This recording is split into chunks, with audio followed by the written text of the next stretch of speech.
All right, so let's get started. I wanted to take a look at 3 pieces today as fast as I can. My masterclass is on sale, so if you guys want to go to my website and take a look at it, it basically teaches you how to paint a portrait from scratch. You don't have to really know much going in, and it tells you everything you need to know. If you have barely any digital skills, you learn all the digital skills you need for Photoshop, and you're given my brushes and templates, and if you like lists, there's a whole written section that is synced with the video. So if you guys want it, it is on sale. It's at a sale price. That price goes back up in the summertime, so it's maybe mid-July, mid-June. I'm going back to regular price with my masterclass. I've kept it on sale for a little while now, but let's get started for today. So this face feels like it is more head than face because you have the hair in here. So what I'm going to do is I'm going to sketch where the head would be. Actually, you know what? I'm just going to go ahead and use the lines. And I'm going to show you how the eyes are just a little bit too close together. So this is generally where the cranium would go. We've got some cheekbones, a jawline, and we've got the neckline. So what you're doing is you're placing the eyes a little bit too low and a little bit too close together. And there are people with eyes that look like that, but it feels like because the hair was there, that you kind of got distracted by the presence of the hair. So this is where these features should be. This is the size that I feel like makes sense. And I'm just checking my navigator to make 100% sure. And if that's the case, that means you're hiding more of the eyes. And because you didn't want to hide more of the eyes, you ended up showing the eyes way too close together, right? And much smaller than they should have been. So the hair distracted you, which is why you're supposed to sketch the head. Before you've drawn the hair, you're supposed to make sure that you have all the anatomy where it's supposed to go. Okay, so I'm just trying to find a good spot here. The next thing I would say is an issue is the mouth and the nose area. So I feel like there's just a little bit too much detail added to the teeth and not enough structure added to the corners of the lips. Oh, okay. Did I merge that down yet? Filter, liquify. I think I did. So I'm just trying to make them look similar. Okay, and then the thickness of the neck and the general placement of the features, it's all just feeling a little bit mismeasured. So I'm just trying to bring the hair down. Even though the hair is messy, it's adding volume at the top for sure. But I just want to make it so that this hairline starts just a little bit higher. She's not tilting her head back. So before, after. Small changes that are helping the piece along. Okay, so let's go to the before, after. Do you see how the shoulder size and the eyes and the nose and the mouth, do you see how big the shoulders looked compared to the face? And then after, we're kind of trying to match all the features together. So the shoulders, the eyes, all of that. But that was a very small face and a small head, but the face was still too small for the head even then. And that hairline was mega low. It looked like a badly fitted wig.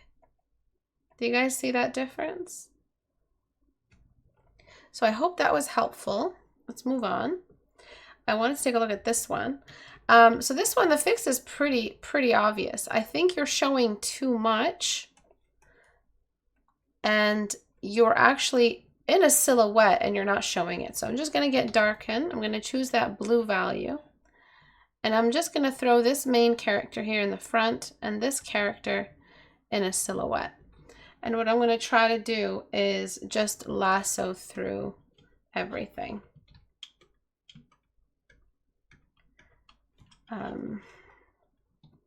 Just got to find the right lasso number. Okay, it's going to be tricky because of all of the effects in the background. Son of a... All right, that's fine. I can deal with that.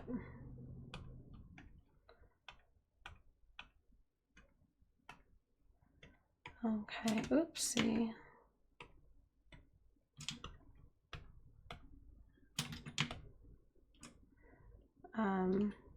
All right, so let me add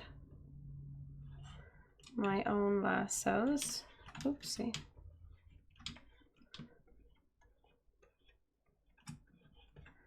So I usually just use it to help me along, and then I just do the rest after.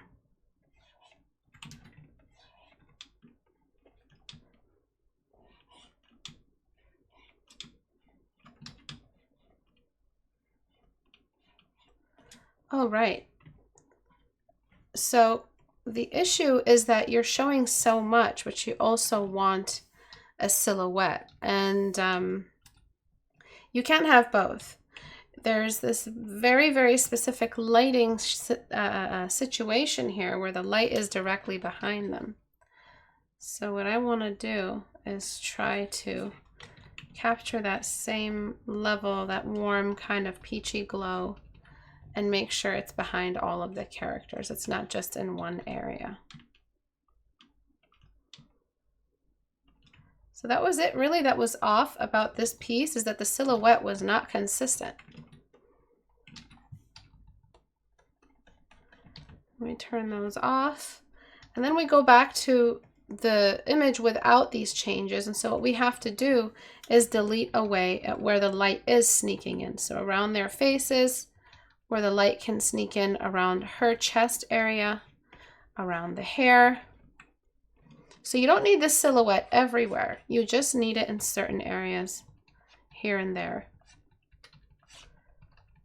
And I think you're showing a little bit too much skin value, that as if the sun is shining directly on his character. Do you see that? It's much too bright to be in a silhouette. He's glowing. It's as if he's facing the light source, but he's not facing the light source. You've told us as much with the silhouette. And I'm just going to make it just a little bit brighter where they are closer together.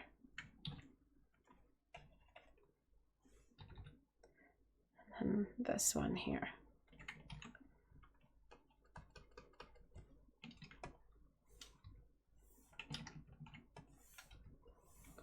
Okay, so I feel like that was the biggest issue, and I'll show you the before and after now.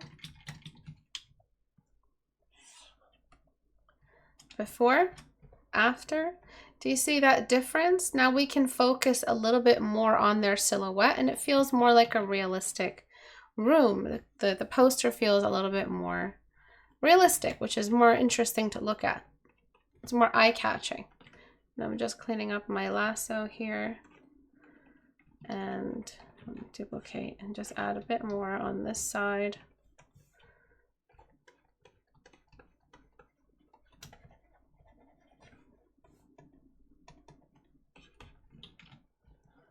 Okay, almost done.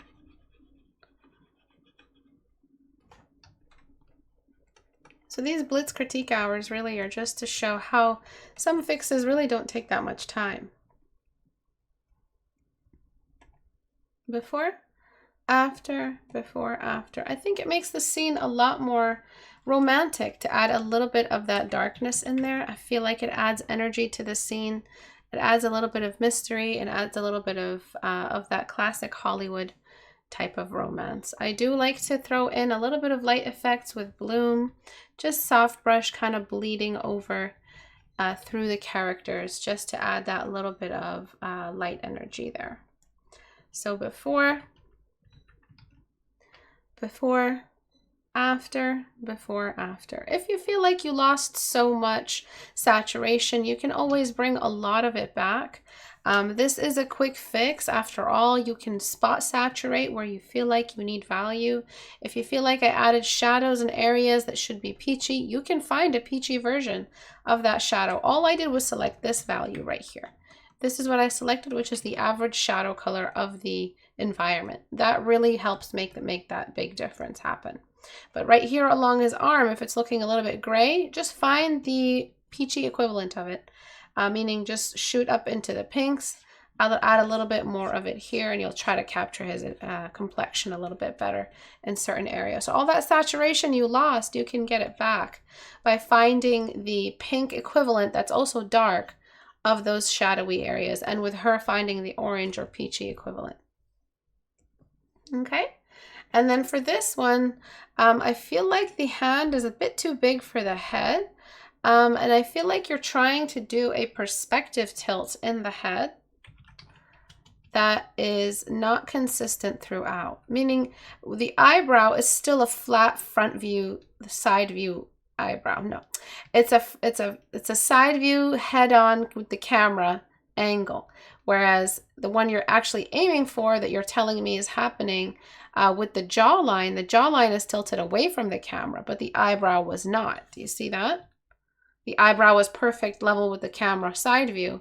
And so what I'm trying to do is tilt the cheeks, so they're also tilting away from the camera. This means the nose also has to be more visible, tilting away from the camera.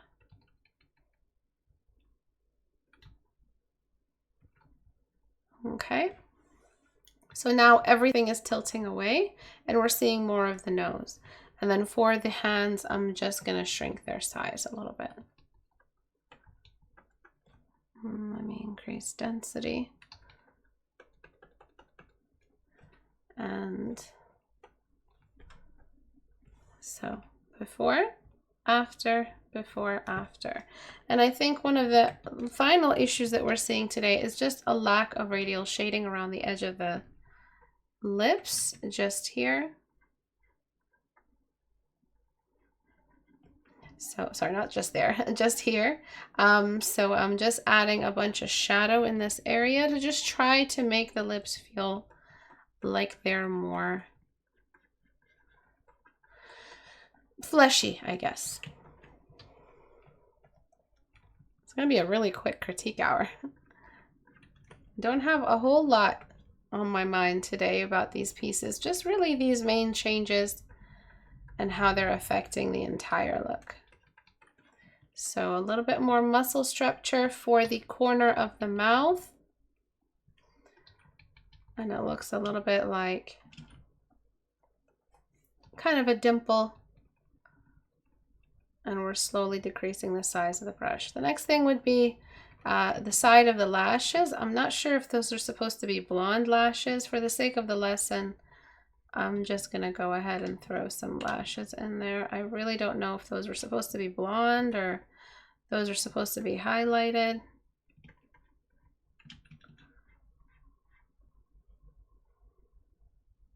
Can't really tell. The cast shadow shouldn't be dark all the way through. The cast shadow could be lighter. Okay. And I'm just cleaning up along here.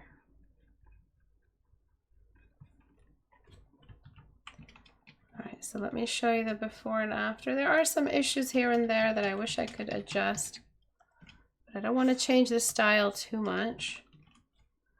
So before, we see the bottom of the jaw. We're seeing her head tilted away. And so what I'm doing is I'm catching up the rest of those features to tilt with the jawline. The jaw can't just tilt and the features don't follow.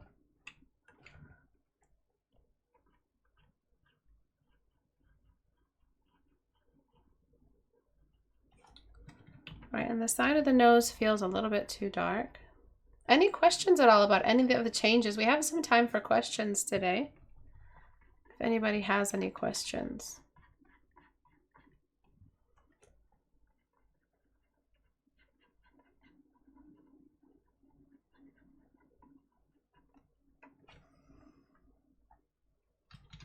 Okay, and I'm just making sure all of this works. And you could make the eyes tilt upward. Hi, so I have a question, please. Do you create a file for every Photoshop sketch or study, or do you have to group them together in one file, different layers? So sometimes when I'm sketching, I have many files, many layers in one file.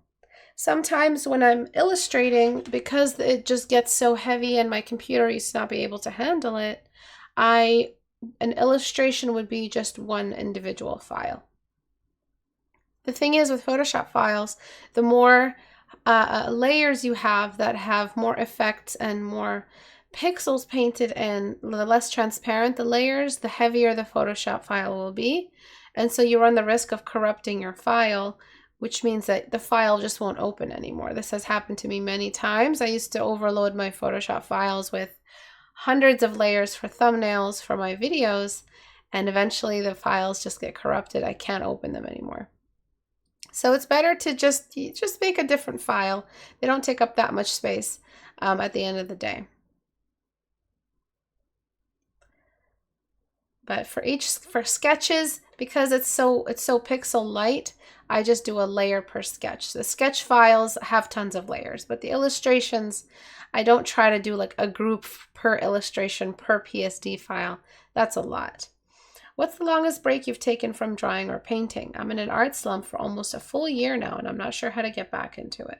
I think, thank you for the question. And I think the longest break I've ever taken is around like 3 or 4 months, up to 5 months, I think, from doing any personal work, which was excruciating for me. It was, I mean, I would even say 6 months. It just depends on what I would call personal work, which were just studies. But from illustrations, I've taken a break for a really long time in my life already. I don't do that many illustrations just because I feel like I'm constantly studying, I'm constantly learning, and I want to prioritize the mileage and time I have towards studies in between my job. So you can't push it. There's something happening in your life that is taking up all your RAM, and you have to address that first. Because right now, your memory of your art and your memory of your skill and the way you know your art, the cup is overflowing and you're trying to pour more into it. Yes, what you're trying to pour into it is art. It's something you love. But that doesn't mean that it's a good thing in that moment. Art can be a bad thing. Any good thing can be a bad thing if it's introduced at the wrong time. So right now, it just seems like it's a wrong time for you to try to introduce art. So what can you do about this? You have to do some thinking. You have to sit there and say, what's bothering me so much in my life? I don't even have time for art. What about art is making me afraid of going back into it? What happened the last time I drew that this is the new memory of art? It doesn't have to be something else going on in your life, but there is something attached to art that is making it difficult to go back into it. I made a whole video on art block. My channel is basically, nobody really visits it. And my videos aren't recommended. They're telling me I'm not shadow banned, but I think I am. Like I spoke directly to YouTube. They said I'm not, but I don't know. There is a whole video in my channel that I wish everybody could see because I spent so much time on it. And I talked about all the possible reasons why you might have art block. So I really recommend you go into that video and just sit and listen. I go into all the reasons that I have faced and why I have faced them and what it might be. It's from insecurity to competition to brain chatter, from fatigue. It's so many reasons why you might not be drawing right now. And you have to think about it. You have to think about what happened the last time I drew and why did that happen and why is that the reason I'm afraid of art right now. Yes, 100% all eyes on Rafa. But I'm hoping that question, you feel like it's been answered, and I wish you luck with your art block. It is hard, and there's no really such thing as art block, like that you can't, draw just because it's art. No, there's something, it's a name for something that happens to us because we're complex people, complex creatures. But we can unravel that entangled layout, that entangled environment in our brain. We can. It's been done before. Many people have left their art block and did so in an informed way. So it's best to inform yourself. Think about it. What happened the last time you drew? And why have you decided it's just you can't do it at the moment? Yes, jobs can definitely do that. That is something a lot of people can't seem to work around. That was the point of AI. AI was supposed to free our time so that we can have more time for art. I mean, that is the question of the day. When are we going to get more time to pursue creativity and culture? Because right now, unfortunately, in the landscape of the world, we are not priority, and our welfare is not priority for our governments. It doesn't seem to be an issue at the forefront. How do we make our people happy? I think they only want to make money. And because they want to make money, our welfare as a nation, as a people, as a planet, as the population of the planet is just not priority. Even the health of this planet is not priority. So you have to make it a priority for yourself. You have to be your own good government for yourself. And you have to start factoring out whatever's taking what's left after the job. You need a job to survive. The government isn't helping you with that. The government isn't helping anybody other than Zionists. So you have to decide, okay, I need to cut this individual out that's causing this much pain in my life. I need to cut out this activity that's taking more time than it deserves. Maybe that's gaming for you. If I really care about my art, I'm going to start meditating at the end of the day. Maybe I need to go to the gym more to kind of wake my mind up. Do I have depression? Should I talk to my doctor about it? What is the reason, outside of my job that I can't draw? Do I need a different job? Do I need to start pursuing a different type of job? Yes, I'll make a little bit less money, but I will be able to get more of this back, and maybe I can do freelancing. So there's a lot of landscaping involved in this goal reorientation. So I when it comes to people telling me, hey, my job gets in the way, my hands I just lose all my, I just get so sad, because that is something out of everyone's control at the moment. And all we can do is try our best to be good to ourselves until by some miracle at some point in the future, in our futures, our institutions start caring about our mental welfare and give us more time, and a lot more time for our creative pursuits in our lives. But that's not their priority. They don't even see us as people. We're just a workforce, a slave force really to them at the moment. Yes, I know the world is bleak, but this is the truth. I'm not trying to be negative. I'm a realist. If after being a realist there's negativity, then that means the world is negative, not me, because I'm actually a really positive person and I do accents all the time. So I'm always making jokes, and I'm actually I try to be really happy, but these are the truths that we're all facing at the moment. And that might be what's causing the art block. That might be where the art block is coming from. All my art was done within one community and for one platform. All my study was focused on drawing those characters, and now I'm not sure how to find inspiration outside that one source. There are so many sources, Angel, for art. There are so many ways to be an artist, and you have to start intaking a higher variety of art. Things you don't usually watch, shows you don't usually watch, games you don't usually play if you have the time, can inspire you. I've been watching Star Trek, and I am so freaking inspired.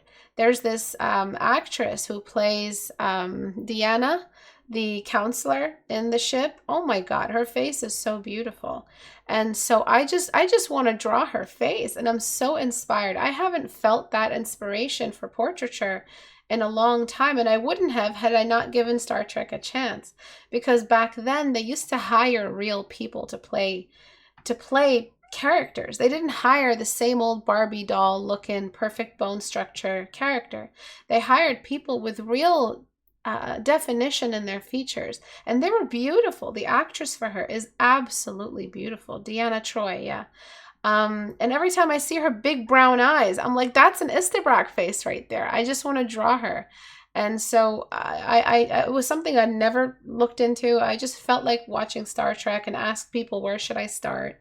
So it's different for everyone, but you have to start branching out. Send out the roots of your tree and look for nutrients elsewhere. You can't just grow in one spot with the same 3 pounds of soil and just expect everything to be okay. Even a plant, if you don't repot it and give it a new load of soil, it'll run out. It'll run out of nutrients. It'll run out of everything it needs. Every plant, once it's done growing, needs to be repotted, and so it can continue growing in that pot, because it's taken everything out of the soil for the leaves. Do you see what I'm saying?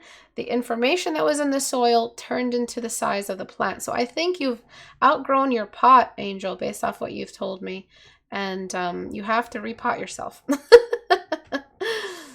Will you have a draw together session again? Meaning, hi Salad, like you guys tell me what to draw. I hope so. I'm going to be on vacation for a little while, so I hope to take some more time to draw soon. She still is so beautiful. Oh, 100%. I looked up that actress today. She's gorgeous. She's just beautiful. Yesterday after a game session or seeing an episode of a well-made series, I get the surge to make something around it. 100%. It sucks after standing for 8 hours. I just want to sleep at home and do nothing. You have to do that. You have to do that, of course. I completely understand you, and I'm so sorry. I'm so sorry that is what our life is at the moment. I wish that things were different so that artists can thrive. Back then, you know what they used to do back then before capitalism got that chokehold? They used to have guilds. If you were an artist, you join a guild. And if there's too many people, you start your own guild, and people go to you for whatever the guild was for. And if it was for portraiture, people wanted their portraits painted, you join a guild, you show your skill, and if not, you just work privately. So artists have never really had a good time in this new age. It's unfair. It's like this model doesn't include everyone. It doesn't help everybody. It helps only one class of people, and it's like that for a reason. That isn't by accident. It's by design. I would love to make a guild, and my community is really similar to being a guild. Just everything that I've been doing in this community for the last couple of years, for the last decade, what's a couple of years, the last decade and more, has been in an attempt to create a community, guild-like community, so people can, gather here, talk about their art in a way that this capitalist society, this crazy, unchecked society, doesn't provide. I mean, where would we go if not for the internet? Where would all of us be? Where would we have gone? All right, guys, I hope today's critiques were helpful. Thank you guys for submitting to the subreddit. If you want your work critiqued, all you have to do is go to istebrak.com and click on the subreddit icon right here. That'll take you to my subreddit where you can submit your work for critique. All the pieces that I looked at today were right here. All right, guys, I love you guys very much. Bye.